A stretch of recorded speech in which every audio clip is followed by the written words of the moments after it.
Trey, I got a question for you. What's that? What do you feel like is the ideal amount of time to spend in Las Vegas, Nevada? I don't know, bro. Like, what you going for? Because I think that's a big part of the question. But if you're just going out there for like a you know Hmm. weekend trip or something like that, I think Yeah. about 2 days. Two So, days, 2 days, 2 days max. Leave on that third day. okay. So the Terence Crawford, Errol Spence potential fight negotiations have not been completed, but the rumors are that it will take place in Las Vegas, Nevada. And from our past experience, I wanted to get your take on how long you feel like is an ample amount or a good amount of time to spend in Vegas. For myself, after these last couple trips to Vegas, I've said 72 hours is more than enough in Las Vegas. More than enough. More than enough. Now, I More will is I the key will word in that I sentence. will preface that with saying I've never been to Las Vegas, kind of on, some adulting, family, grown man time has always been partying it up. And that Vegas will beat you up if you're there for more than 72 hours. That heat, if you're going in the summer months, the alcohol consumed, the late nights, the time difference, that all adds up. So you saying that you're going to go to the Spence Porter fight? I mean, I'm sorry, the Spence Crawford fight I'm going with the family. with the family. With the family. I'm Yeah, going. I think the thing that we need to discuss is that a wise choice. It's a very wise choice. So the reason I'm doing that is because my wife, little man, is about to be one this weekend, as you know, as you will be pulling up to DC to celebrate. But my wife is anxious when she is not with her little man. So I will not be going to Vegas with my wife, uh, and her What? being like, it's time to go back. As soon as the fight's over, she'll be like, let's catch this red eye and head back to DC. Not happening. And I'm not going to be there solo, and her calling me, probably frustrated with the responsibilities and duties it takes to tend to a 1-year old by yourself, being like, when you headed back, when you headed back. So Yeah, no, I said, I agree that okay, you should bring her because I don't want to be with you in exactly, Vegas exactly. and she's not in Vegas and Okay. you got the ox cord. What's wrong with my ox cord abilities? See, your ox cord abilities are phenomenal, to be Okay. honest with you. Okay. But if she's gonna be calling you every couple of minutes, then the music Got gonna you. keep cutting off. You see what I'm Got saying? you. Understood. So Understood. And I think she, now you gotta sit in the back seat. right, right, right, right, right, See, so right, right. so Understood. luckily, my wife and I are not do not have kids yet, so we'll be there. Having a blast. We're gonna make sure that let's say the fight is on a Saturday. Okay. Yeah, we fly in probably Saturday morning, Okay. Okay. right? Right, Saturday morning. Saturday morning. Okay. Yeah, go ahead and do a little strip action. Yeah. You know, uh, get some food, hit the fight, lead the fight, do a little partying. Just a little bit. See, I don't know if my schedule's gonna go quite like that. I do hope to go to a EJ victory after party, maybe. Maybe because I don't even know if I want to do that. Honestly, I look forward to, like, so I want to get there Friday to go to the weigh-in. I think that'd be cool. I want to enjoy all the festivities that come along with it. The weigh-in, the fight itself. We'll see about the after See, party. I could do without the weigh in. I don't want to I be think the weigh-in is gonna be there. cool. I don't want to be there and watch two guys get basically in their underwear. Okay. I can do without that. Just tell me Okay. what they weigh. Let me show up and let me watch a great fight. You don't think the stare down is cool? It's all scripted. No. Okay. These Well, hey, guys like each other. I know they like each other. I've seen too many YouTube clips. They like each other. I They mean, I just think they business. I think there's mutual respect there, but I don't know about whole liking each other. But all right, so we are talking about the Errol Spence, Terence Crawford potential unified welterweight championship fight. And this is something that boxing fans have been asking for years. My friends in DC probably tired of hearing me talk about it. I cannot wait. I look forward to it. I told Taylor, hey, I don't plan to go nowhere else this year, but I know where I'm going. And that is when this fight is announced. I will be there for sure. So Errol. Errol currently holds the IBF, WBC, and WBA titles, with Terence holding the one WBO title. And this is probably the biggest fight since Pacquiao and Floyd.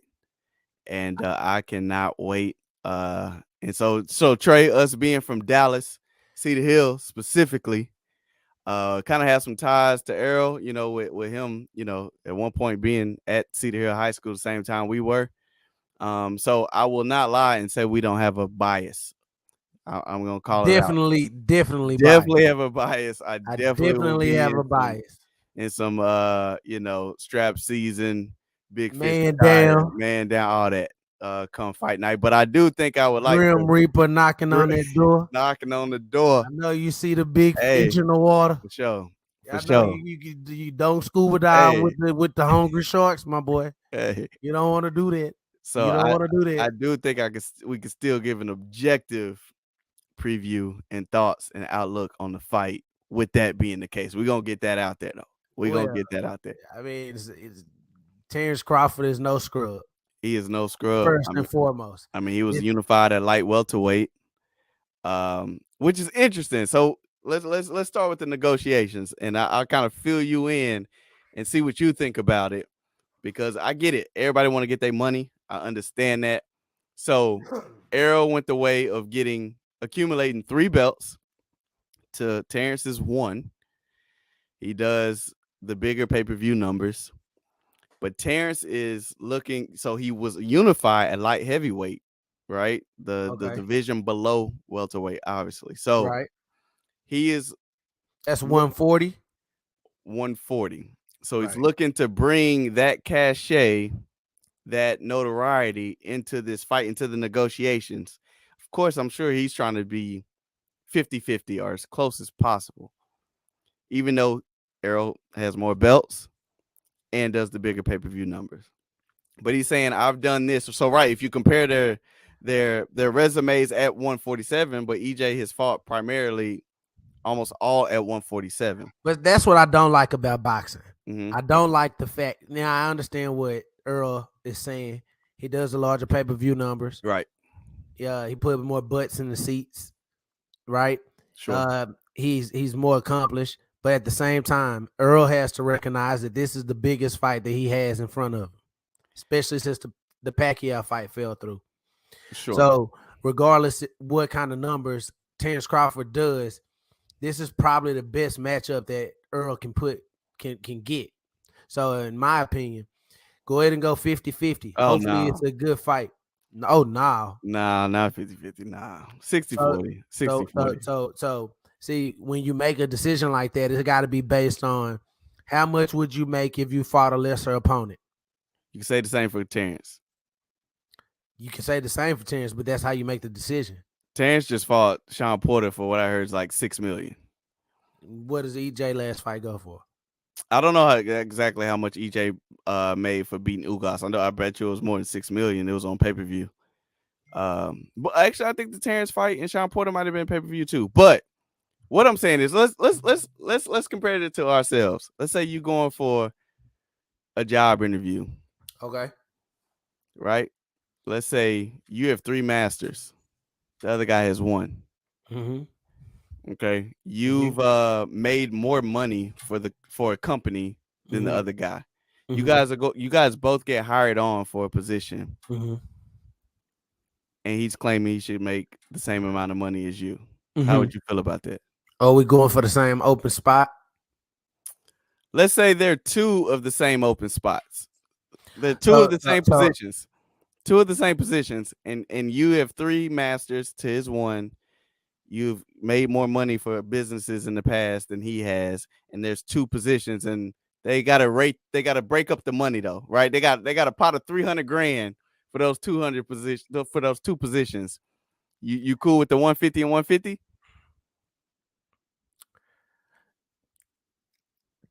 See, I understand where you're coming from. Right. It's business. I get business. I get where you're coming from. But if I don't have another job lined up, you have another job lined up. Will it pay me 150?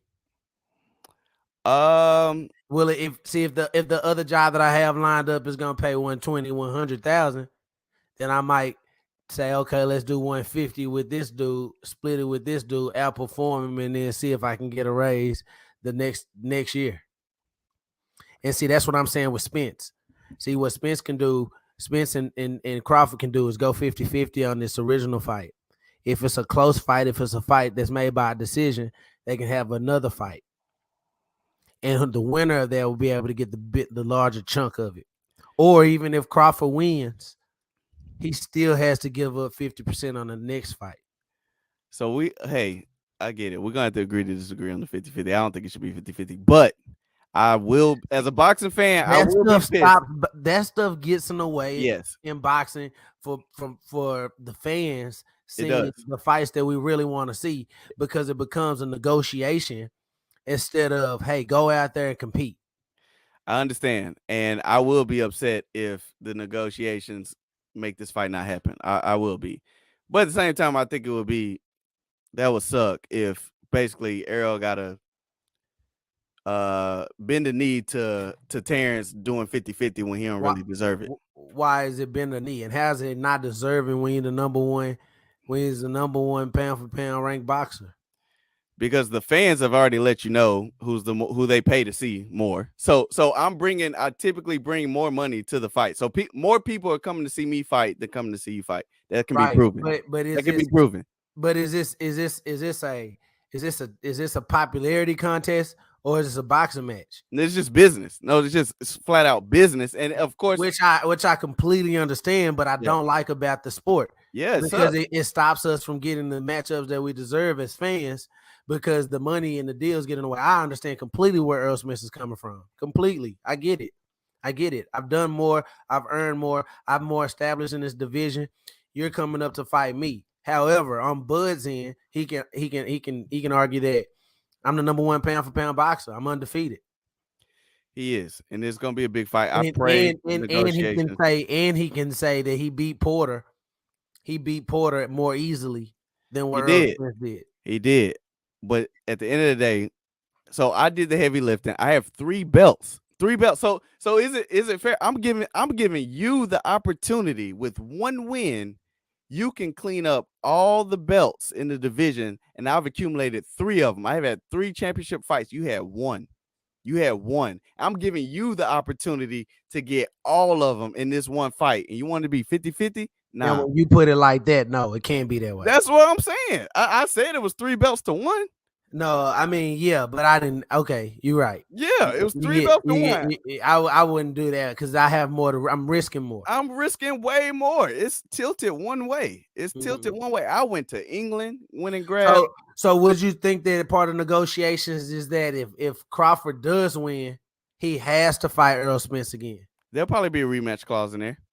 They're gonna fight multiple times, I think, regardless. Even if it's not at 157, 154, they're gonna continue. They're gonna make the biggest payday. So I understand 147. Yeah, 147. I'm saying they're gonna fight at 154 as well. Right. You said 157 and 150. Oh, my bad. 147 and 154. So yes, it takes 2 to tango, and they are gonna make the most money possible fighting each other. But bro, I done went into England, had to go grab Kell Brookstrap. I beat Sean Porter. Yeah, you beat him, but you beat him after me. I beat him when he was a champion.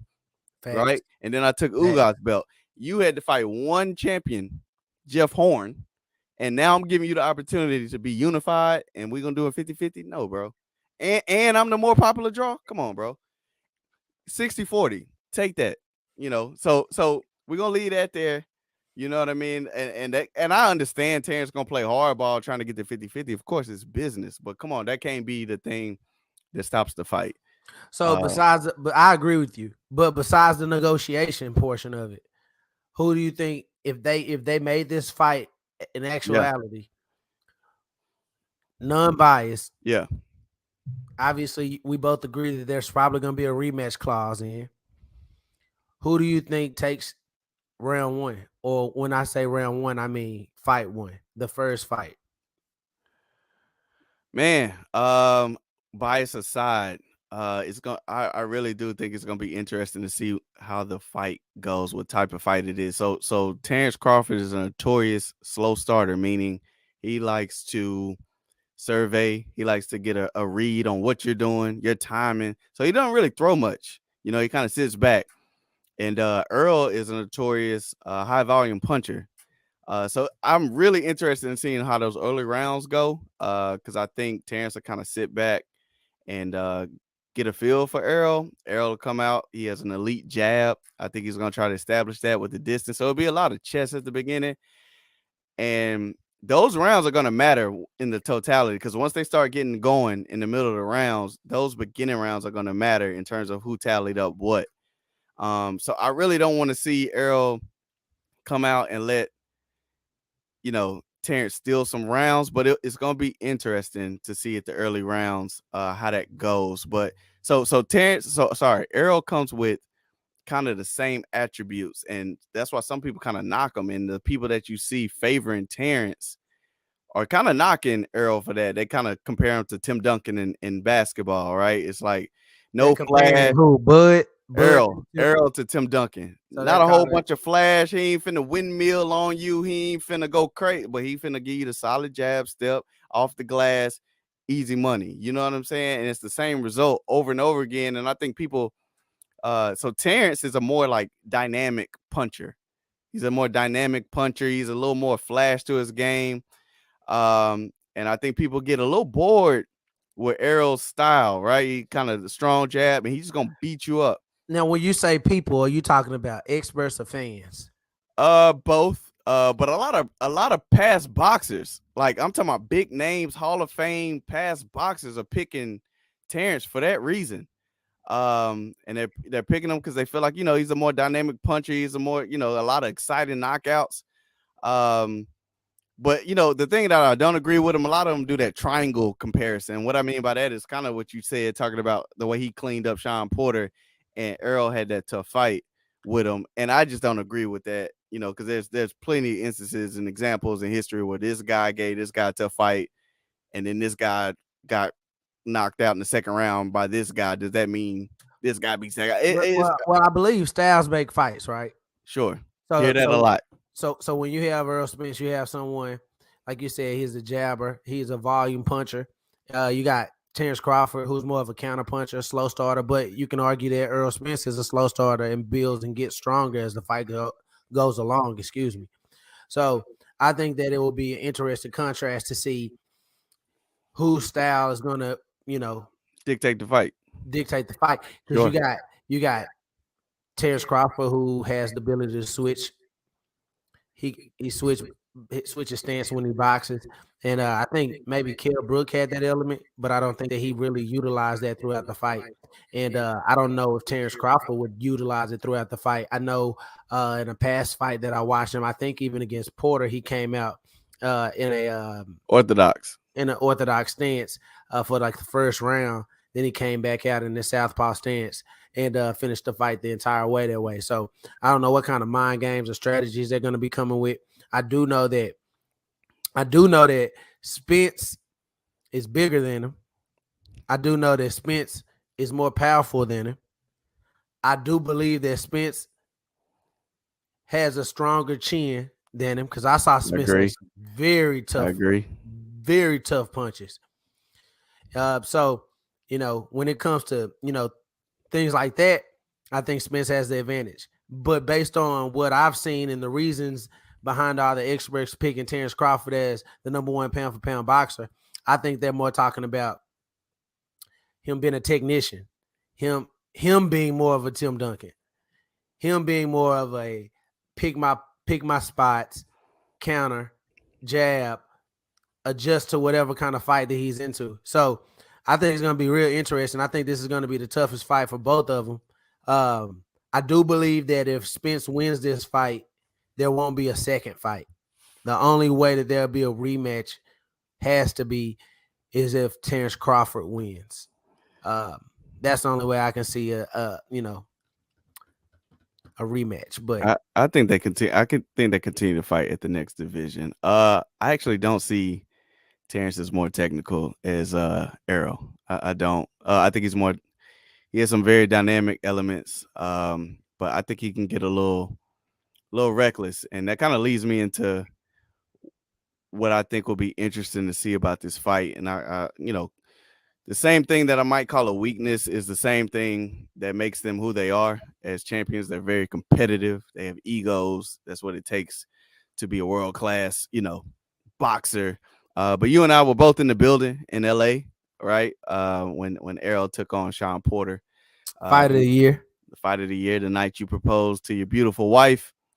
Brooke, shout out to Brooke, aka Doing Too Good. And we saw Errol She's a take on lucky woman. what's that? She's a lucky She woman. is a lucky woman for Lucky sure. woman. For sure. And Errol took on the strategy of he wanted to beat Sean Porter. Sean Porter came in as right. Everyone knew he's a rugged, gonna make a tough fight. And I think Errol went in there, wanted to beat him at his own game, showing him that like I'm more of a dog than you are.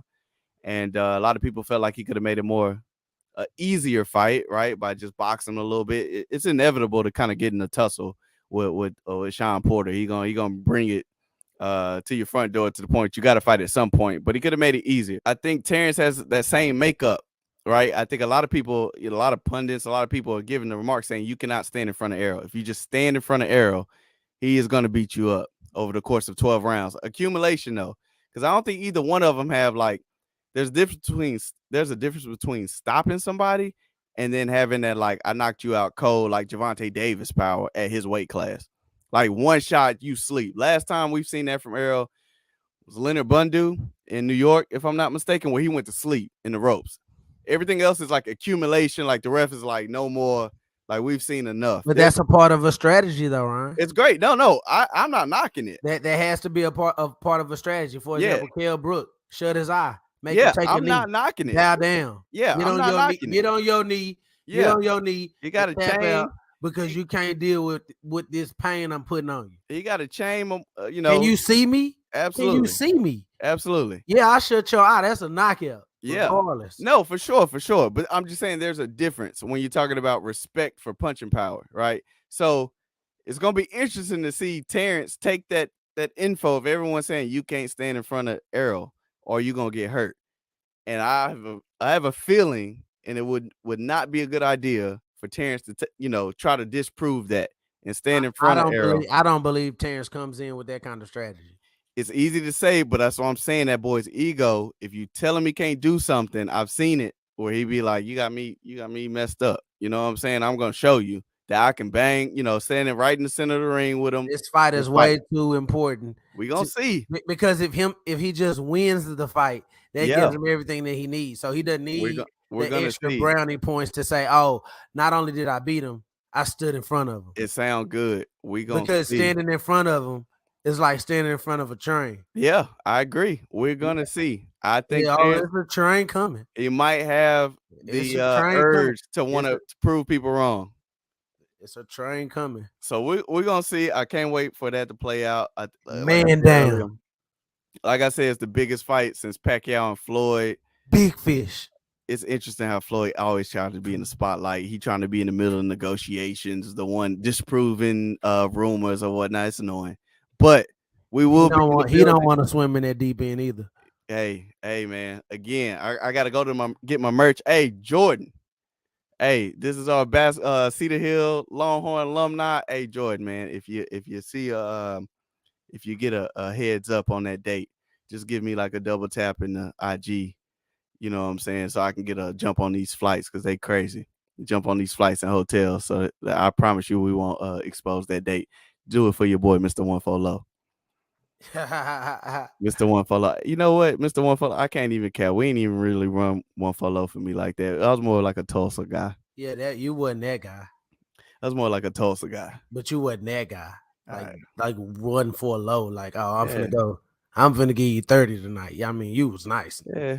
But you wasn't that guy. I think I could have got like a solid 20 if he'd have gave me more 140 clear out opportunities. Yeah, I'm just saying, but 140, like people who do those things are like 30 pieces. You know. Okay. What kind of pieces? How many pieces was you? I was gonna defend you. I was gonna defend. You was more like a Draymond. Nah. Kinda. Ain't nothing wrong with that. Everybody need a Draymond. Not very important. Yeah. Yeah, you need a Draymond to win. So nah. Okay, Yeah, okay, I say that. okay. You'll take that. But yeah, you wasn't that guy. Not one for low. Run off a screen or something. Don't get it twisted. Come No, on, it's okay. Let's go the to what's left the to next. right crazy and get to the pin at the elbow. Come on now, that pull up. Come on, dog. Yeah, right there. Yeah, that was you. That was Yeah, you. yeah. That's a bucket. That ain't a Yeah, screen. nah, that was nice.